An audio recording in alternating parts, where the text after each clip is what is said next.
Une longue campagne qui va permettre donc d'aborder plusieurs enjeux. La priorité des Québécois pour le prochain gouvernement, c'est probablement le coût de la vie. Les familles québécoises sont inquiètes, ressentent la pression de l'incertitude économique sur leur portefeuille. 78 des Québécois jugent que le coût de la vie représente un grand ou un très grand risque pour eux. Et les prix ont augmenté rapidement dans les dernières années au Québec. Quand on regarde de janvier 2022 à juillet 2026, les prix des biens et services, de l'ensemble des biens et services offerts au Québec, a augmenté de 18 Le coût du logement, 27 pendant la même période. Et le coût associé donc à l'alimentation, les prix à l'épicerie, 24 Le taux d'inflation au Québec est quand même élevé. On est actuellement à 3,3 en juillet. C'est une hausse de 1/10 de point par rapport au mois de juin.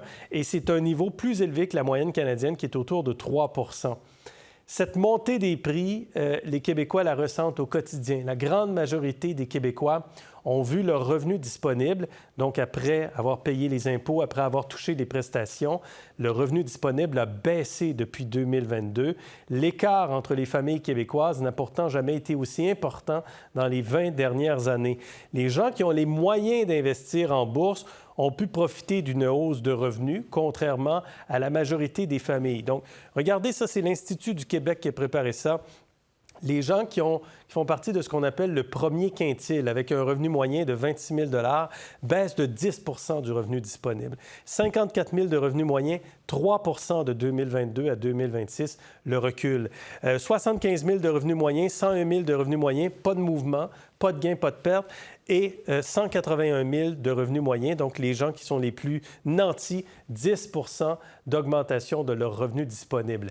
En juillet, l'économie québécoise a créé 700 emplois de plus par rapport au mois de juin. Le nombre d'emplois qui s'établit à 4 600 000 emplois au total au Québec. Taux de chômage qui est à 5,6 qui était même sous les 4 à l'automne 2022. C'est en hausse par rapport au mois précédent. Malgré cette époque tarifaire, l'économie québécoise croît toujours. Desjardins prévoit une croissance du PIB réel de 0,4 en 2026 et de 1,4 en 2027. Mais vous voyez que c'est quand même plus faible que la moyenne canadienne actuellement, les tarifs douaniers américains qui frappent fort quand même sur l'économie québécoise. Et, dernier point sur le plan économique, le Québec entre en élection en étant déficitaire. Le gouvernement qui prévoit donc un déficit de 7 700 millions cette année, après avoir affiché en 2025-26 un déficit de 7,8 milliards de dollars. Bonne nouvelle quand même, le Québec est l'une des provinces. Bonne nouvelle, non, il n'y a pas de bonne nouvelle. J'allais dire il y a une bonne nouvelle, mais il n'y a pas de bonne nouvelle parce que le Québec est l'une des provinces les plus affectées par les tarifs américains qui viennent toucher directement près de 11 des exportations québécoises. Alors, qui semble avoir la meilleure équipe économique, ou en tout cas le meilleur discours économique, Marc-Olivier, pour faire face à la crise actuelle, à cette faible croissance de l'économie au Québec? Selon moi, puis je reviens à mon propos tout à l'heure, c'est lui qui fait le meilleur contraste, puis c'est Éric Duhaime. Il propose quelque chose qui est tout à fait différent de ce que les autres partis proposent, puis ça va lui permettre de se démarquer au niveau de l'économie. On a vu les chiffres, là. L'inflation cumulative est exorbitante. La productivité, on n'en a pas parlé, mais on a un des pires niveaux de productivité. Le PIB par habitant chute parce qu'il n'est pas capable de... Oui, le PIB peut augmenter, mais quand on regarde le PIB par habitant, on voit une diminution. Pourquoi? Parce qu'il y a eu plus de gens qui sont rentrés au Québec, au pays, au Canada. Puis, par contre, la croissance n'a pas soutenu ce rythme-là d'immigration. Donc, on a beaucoup de problèmes économiques. Puis, quand on regarde les propositions économiques des différents partis, tant qu'à moi, celui qui vient le plus se démarquer puis se distinguer, c'est le Parti conservateur du Québec. Influencé en bonne partie par les propositions d'Adrien Pouliot, qui est le fondateur du parti, ou en tout cas celui qui était là dans les dernières années. On va les voir dans quelques instants, donc les équipes économiques des différents partis. Donc, chez les conservateurs, Adrien Pouliot, vous le voyez, il y a Tarek Hénoud également, Patrick Paquette, donc beaucoup moins connu du grand public, mais c'est l'équipe économique qui est présentée par le Parti conservateur du Québec. De votre côté, Jacques? Bien, il est encore un peu tôt pour dire qui a la meilleure équipe, là, mais Une chose est certaine, moi, je démords pas, là. C'est vrai que M. Duhem est un bon communicateur. Mais sérieusement, là, le tableau que vous avez présenté, Gérald, tantôt, là, qui confirme une augmentation des inégalités sociales au Québec. Alors, si vous appliquez la médecine Duhem, bien, vous n'allez pas ratisser les écarts, là. Vous allez les augmenter davantage. Donc, j'aurais tendance à dire que les propositions de Québec solidaire et les propositions du Parti québécois sont probablement les meilleures positions pour être à la fois capable de poursuivre dans une perspective de social-démocratie ou d'État social. Parce que vous savez, Gérald, il y a deux façons de répartir la richesse d'une société.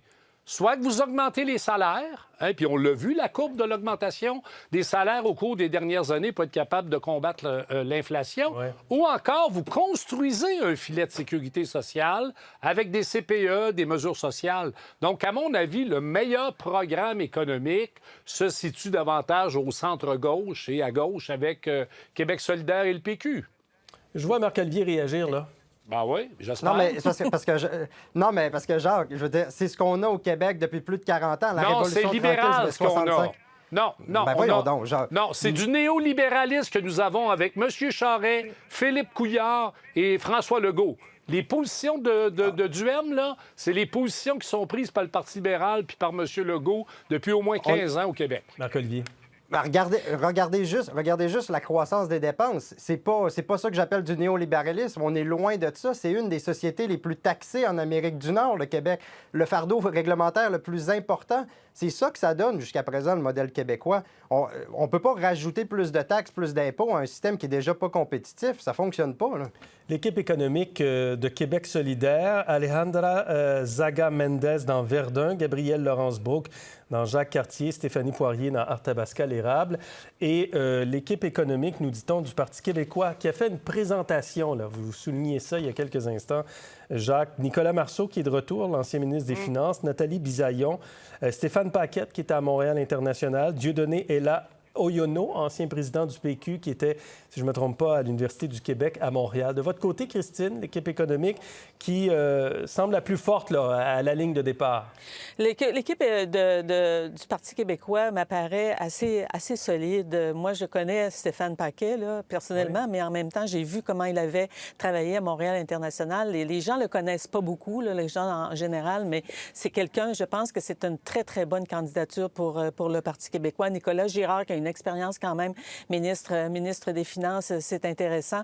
Alors, il y a quand même quelque chose d'intéressant. Il y a quelque chose, oui, Nicolas Marceau, il y a quelque chose d'intéressant et plus solide, ce qui m'apparaît plus solide chez le Parti québécois. Du côté de la CAQ, Mme Fréchette n'est pas allée chercher d'énormes pointures. Éric Girard demeure candidat et c'est le ministre des Finances qui a été là pendant 8 ans. Il est arrivé avec 7 milliards de surplus. On sort avec 7 milliards de déficit.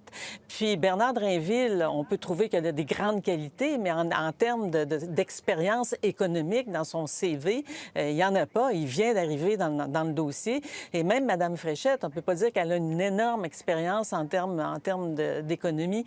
Alors, je pense que là, la CAQ a un problème de ce côté-là. C'est un peu ce que je vois. Du côté de Charles Milliard, il est allé chercher Michel Leblanc, ancien président de la Chambre de commerce de Montréal, du Montréal métropolitain. Le gars qui connaît bien l'économie. Il a été allé chercher aussi quelques personnalités des chambres de commerce. Alors, peut-être que de ce côté-là, évidemment, Julie White également est assez bien connue. Fred Beauchemin, bien, il a l'expérience parlementaire, c'est un ancien banquier. Mais on est trop tôt. Mais en même temps, pour essayer de régler le coût de la vie, là, pendant 39 jours, pour essayer de faire comprendre aux gens qu'est-ce qu'on va arriver comme formule magique, bien, il n'y en aura pas. Puis ce que M. Legault avait promis, c'est-à-dire d'augmenter la richesse des Québécois, bien, là, on voit avec les tableaux que vous nous avez donnés, la richesse a augmenté chez les 180 000 $ et plus. Mais ailleurs, c'est des baisses. Absolument. Ou c'est resté pareil.